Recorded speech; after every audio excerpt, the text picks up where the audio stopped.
Haleluya, puji Tuhan, salam sejahtera Bapak Ibu, Saudara-saudari keluarga besar GPD Elsade Magelang yang ada di rumah. Kembali hari ini kita akan bersama-sama belajar kebenaran firman Tuhan dalam acara Renungan 7-9.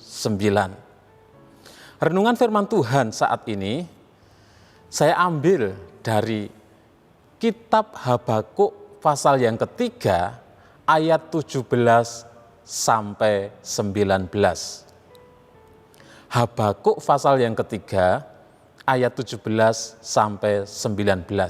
Saya akan bacakan, demikian bunyi firman Tuhan. Sekalipun pohon ara tidak berbunga, pohon anggur tidak berbuah, hasil pohon zaitun mengecewakan, sekalipun ladang-ladang tidak menghasilkan bahan makanan, kambing domba terhalau dari kurungan, dan tidak ada lembu sapi dalam kandang. Namun aku akan bersorak-sorak di dalam Tuhan, beria-ria di dalam Allah yang menyelamatkan aku. Allah Tuhanku, itu kekuatanku. Ia membuat kakiku seperti kaki rusa. Ia membiarkan aku berjejak di bukit-bukitku. Puji Tuhan, Bapak Ibu, Saudara-saudari yang dikasihi oleh Tuhan. Renungan firman Tuhan hari ini saya beri tema menghadapi masa sukar. Menghadapi masa sukar. Kalau kita membaca dari kebenaran firman Tuhan, ternyata masa sukar itu bukan hanya kita alami di zaman sekarang ini. Masa sukar bukan hanya dialami oleh kita yang hidup di zaman akhir ini. Tetapi di dalam kebenaran firman Tuhan, dari masa ke masa, dari zaman ke zaman, ada zaman-zaman, ada masa-masa yang sukar yang dihadapi oleh manusia, termasuk oleh umat Tuhan. Dan di dalam pembacaan kita, di dalam Habakuk pasal yang ketiga ini, Nabi Habakuk hidup pada zaman di mana bangsa Israel mengalami penindasan oleh musuh-musuhnya.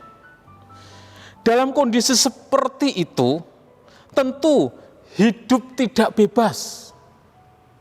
Hidupnya tertekan. Hidupnya sulit. Mengalami kesukaran karena hidupnya ditindas oleh musuh-musuh.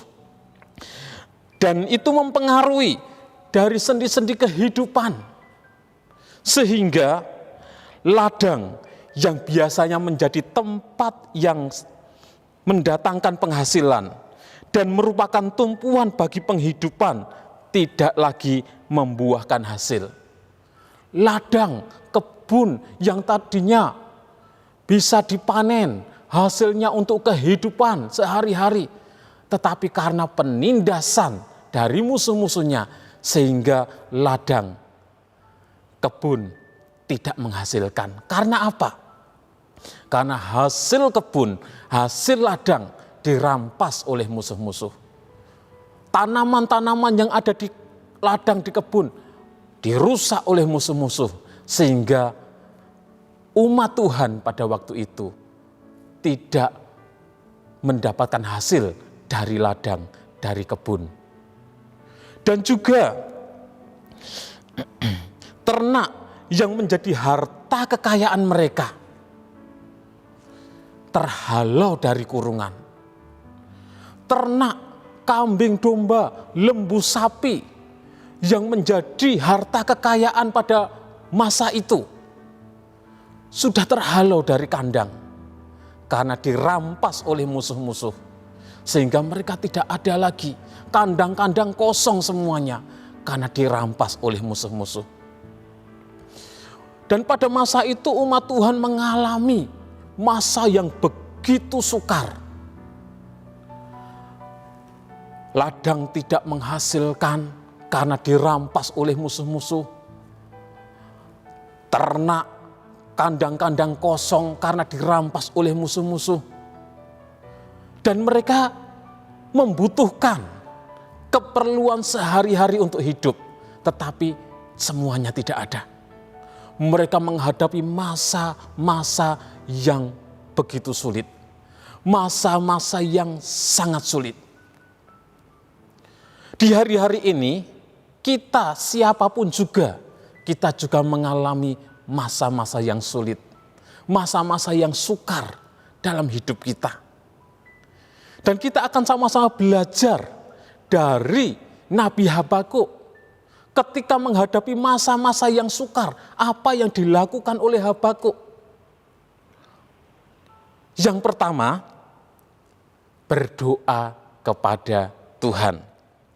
Di dalam Habakuk pasal yang ketiga, ayat 1 dan 2 dikatakan, doa Nabi Habakuk menurut nada ratapan, Tuhan, telah kudengar kabar tentang engkau dan pekerjaanmu ya Tuhan, kutakuti.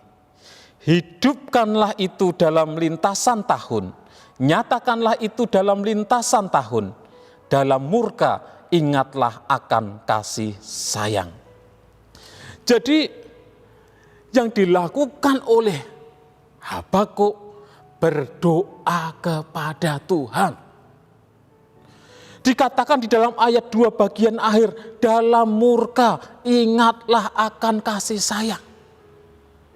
Berdoa memohon campur tangan Tuhan. Berdoa memohon belas kasihan Tuhan.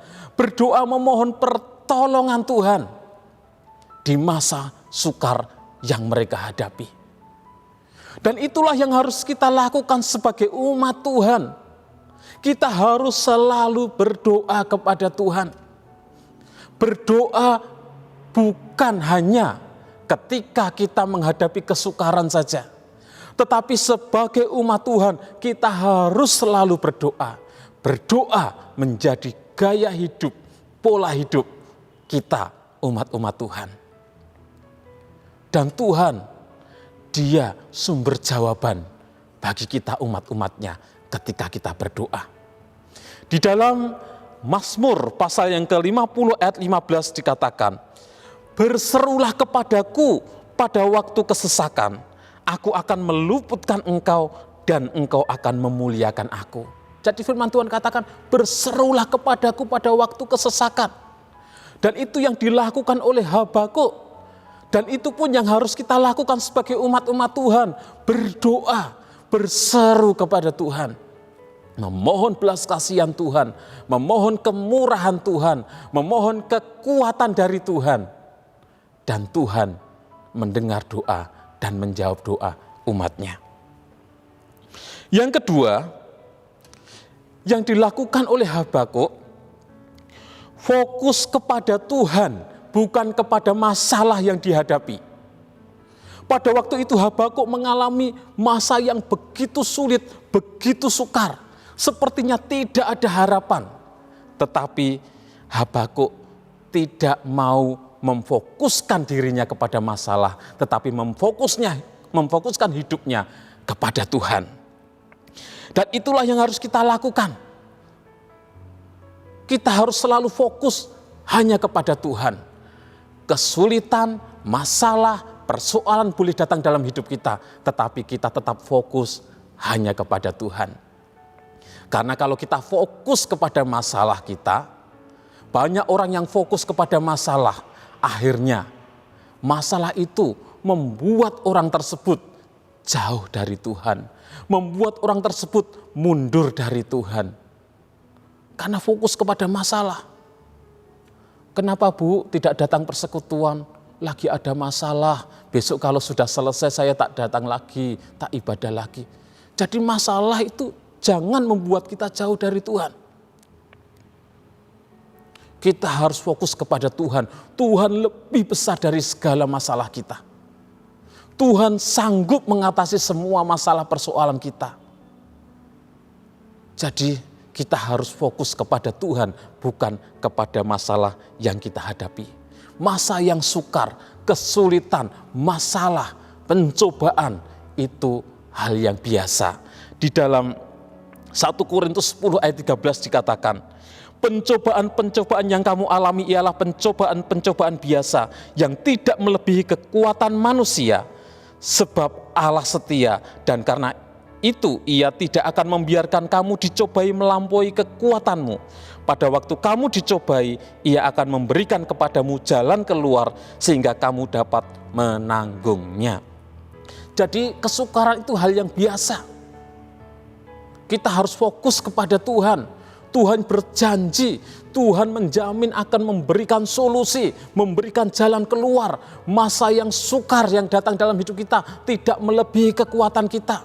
Ada Tuhan yang menjadi kekuatan bagi kita. Ada Tuhan yang memberikan solusi bagi kita. Jadi kita harus fokus kepada Tuhan, jangan kepada masalah yang kita hadapi. Dan yang ketiga, Habakuk mengandalkan Tuhan. Di dalam ayat yang ke-19 dikatakan, Allah Tuhanku itu kekuatanku. Jadi jadikan Tuhan sebagai sumber kekuatan kita menghadapi kesulitan, menghadapi pergumulan, menghadapi masa yang sukar. Andalkanlah Tuhan. Karena hanya Tuhan yang dapat kita andalkan ketika kita menghadapi masa yang sukar. Harta, kekayaan tidak dapat kita andalkan.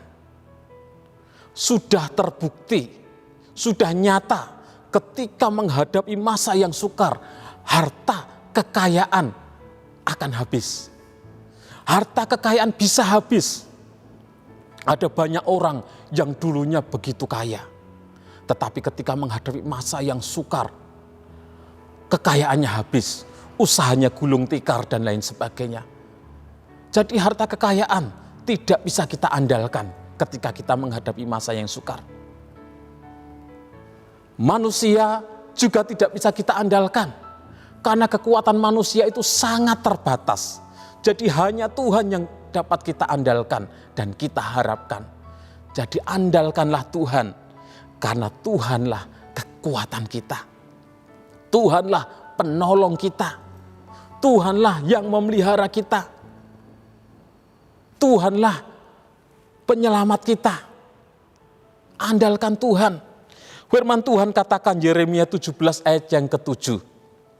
Diberkatilah orang yang mengandalkan Tuhan, yang menaruh harapannya kepada Tuhan. Jadi kita harus mengandalkan Tuhan. Saat ini kesukaran apa yang kita hadapi? Kesulitan apa yang kita hadapi? Semua manusia menghadapi kesukaran, menghadapi masa yang sulit. Tetapi ingat, kita punya Tuhan yang luar biasa. Jadi berdoalah kepada Tuhan. Juga kita harus fokus kepada Tuhan, jangan kepada masalah kita. Dan yang ketiga, andalkan Tuhan, berharap kepada Tuhan. Tuhan Yesus memberkati Bapak Ibu sekalian. Mari kita berdoa. Terima kasih Tuhan buat anugerah-Mu, kekuatan, pemeliharaanmu, sehingga kami boleh ada sampai saat ini. Terima kasih buat kesempatan yang Kau beri untuk kami dapat bersama-sama kembali mendengarkan renungan firman-Mu. Kami mau Tuhan terus mengandalkan Engkau dalam hidup kami. Kami mau terus fokus kepada Engkau. Kami mau terus berdoa kepada Engkau karena Engkaulah sumber kekuatan kami, sumber pertolongan kami. Engkaulah juru selamat kami, tidak ada yang lain. Berkati seluruh umat-umat-Mu, apapun masalah persoalan yang mereka hadapi, di dalam nama Tuhan Yesus Kristus, Tuhan menyatakan pertolongan. Inilah menjadi doa dan syukur kami, dalam nama Tuhan Yesus Kristus. Haleluya. Amin.